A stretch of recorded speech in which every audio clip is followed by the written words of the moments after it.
Good morning, everyone. This video is going to focus on something extremely important at the college. We're going to talk about advising at Southeast Community College. And we have a friend with us today, Vicki Domina. Vicki is our Administrative Director of Advising. And how long have you been with us, Vicki? I've been at the college since the summer of 16, so almost 4 years. I've been in my current position for right about a year. Okay, great. So I've been here about 5.5 years, going on 6. So I was only here a couple years before you, but one of the things I think is fair to say, over the last 5 years, we've been making a lot of changes. And I know that you have done a remarkable job of reimagining advising here at Southeast Community College. So why don't you tell us about that new process and what's all going on in your advising world? Sure. Okay, so yeah, in concept, one thing I realized early on when I was at the college, even before this role, is that we have some really great advising happening from our academic advisors, our success coaches, our faculty advisors, lots of great things happening, but there wasn't really a streamlined process and it was a little uneven. So we might have some students who didn't have a connection while others had multiple connections. And we knew we needed to kind of right that ship.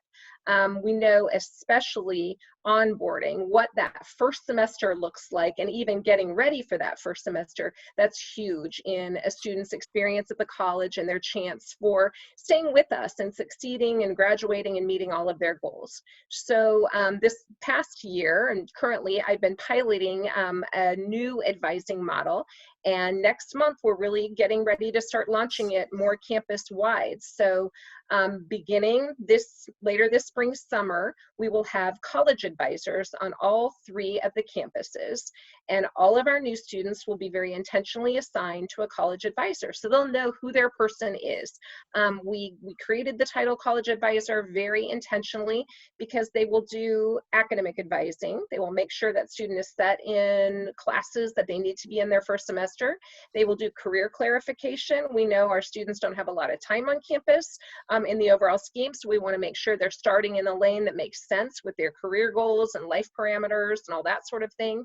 And they're also going to provide ongoing success coaching. So they'll do some very, very intentional work with students before their first semester and throughout their first semester. Then those students will kind of move on to faculty for that content specialization, academic advising, and career mentoring within their area. But that initial college advisor will stay as a partner with them throughout their entire time at SCC to refer back to should they need help with any success coaching, connection to community or campus resources, career information, those kinds of things. So we're really hoping to create a great network of support around each student. And it will be an exciting venture, and the early results of the pilot have looked great. And so I think this could be a really big difference maker for our students. And when you talk about the results, and what do you measure in terms of trying to understand whether or not this new model is working? Sure. Well, and first of all, I mean, we had 1 semester of data from the fall. This semester is going to be inherently a little crazy because of the switch to online right in the middle. And anytime you're looking at data, because you're a data wonk, it's hard to pinpoint exactly what caused what, right? But at least as some sort of an indicator, we saw our pilot students moving from fall to spring semester at a higher rate than students in the control group. Their GPA was higher. We had few of them leaving their program of study. And then a lot of more qualitative measures, students reporting, I know who my advisor is, I know where to go to get help, I feel confident I can succeed here.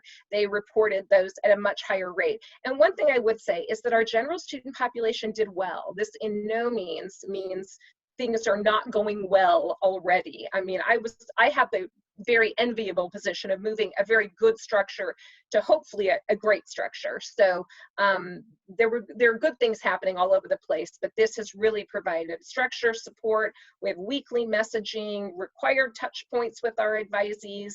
And one thing we tried this spring and then we'll be really launching in the fall is kind of a nudge messaging campaign. So when that student first completes new student enrollment, Sometimes in years past, we've kind of let them be to enjoy the rest of their summer and then start with us in the fall. We're going to keep talking to them every week throughout the summer so that they're hopefully arrive day one ready to go. They've got financial aid in place, they've got their books, they know how they're getting to class, they've got childcare covered, all those good things. So we're hoping that sort of wraparound will really make a big difference, and it appears to thus far.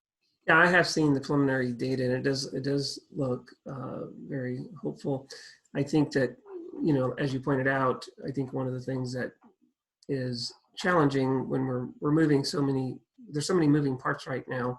But what you pointed out nicely, sometimes your quantitative data it's hard to interpret because there's so many potential compounds. But there's another type of data, and that's qualitative data, where you just talk to the students and kind of find out what's happening and what do they think about the process. And I think that data looks really strong. But I also think that if you think about the face validity of what you're doing, it really makes a lot of sense. You're making sure that someone is connected throughout their time at the college. And I think when you form that kind of bond with someone that, the student now wants to be sort of held accountable. They don't want to let down their advisor. There's that special bond there, and they want to show that person that they can be successful. I don't think that's a small thing. I think that's very important. What do you think about that? Oh, I agree. I think that's that sense of belonging, of mattering, knowing that there's someone who cares and is going to hold you accountable. That's huge. And also, we know for most students, they're going to hit a bump on the road at some point.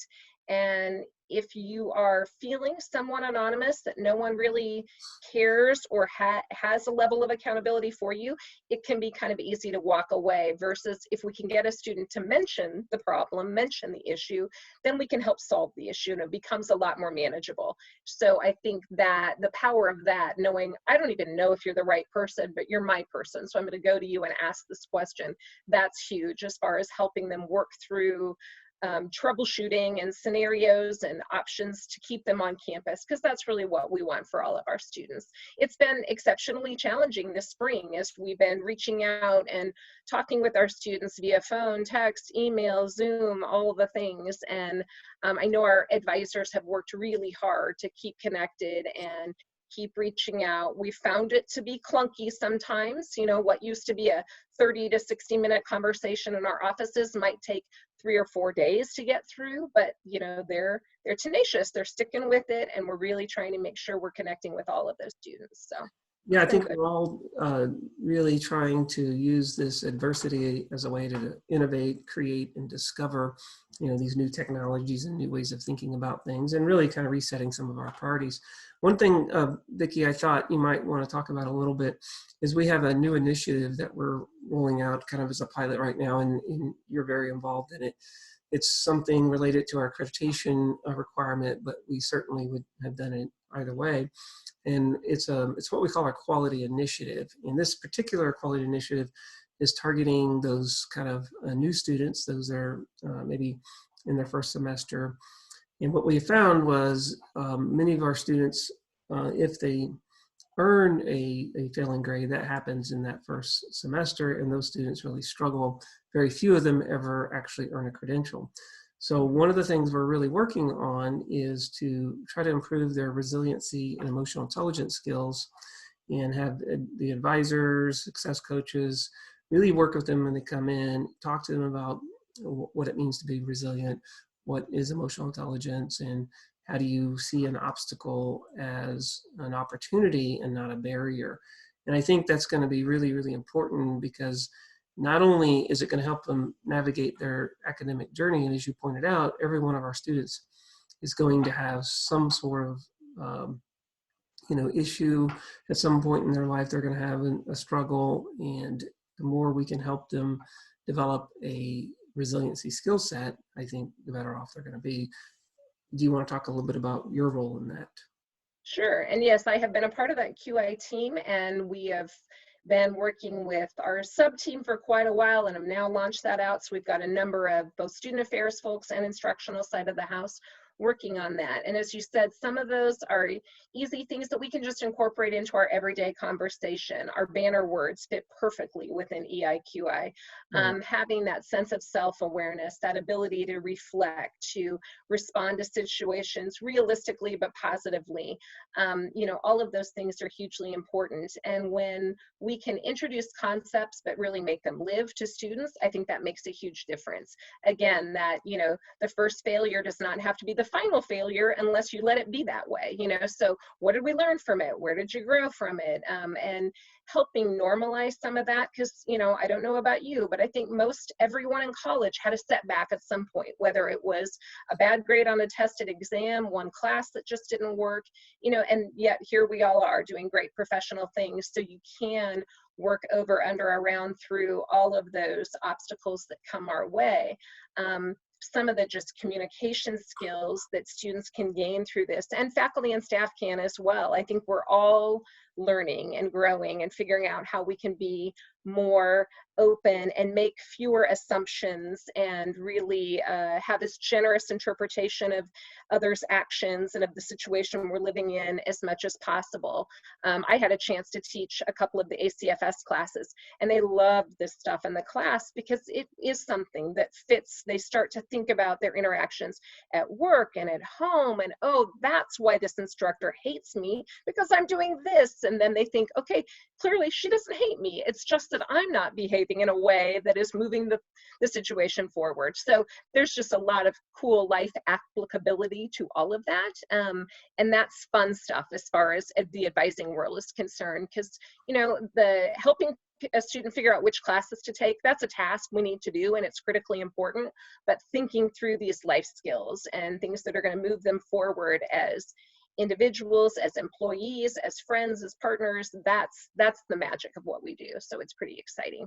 Yeah, I think one of the things that's really important about emotional intelligence, and you had mentioned our banner words, which is goal 9. We think about, we want an environment, we want our students to be able to challenge the assertions of others, but we also want them to challenge their own assertions. As you pointed out, you know, a student might think, well, that professor doesn't like me, and that's an assertion that they should challenge themselves. Well, why am I thinking that way, and why am I having this particular emotion? So I think it's a very exciting initiative, and it fits very well into the new model. I think with that, Vicki, we probably better wrap it up. Any last minute item? Feeling pretty good about? No, I would just say for our college community, I've tried to kind of communicate this out, but we are working fastly and furiously to move our new student enrollment process online and getting really close to having that ready to go. So while we don't know exactly what later in the summer and the fall might look like, we're working hard to engage with our students in a virtual world and get them ready to go and registered and all those good things. The other last tidbit I would have is I did create an advising@southeast.edu email.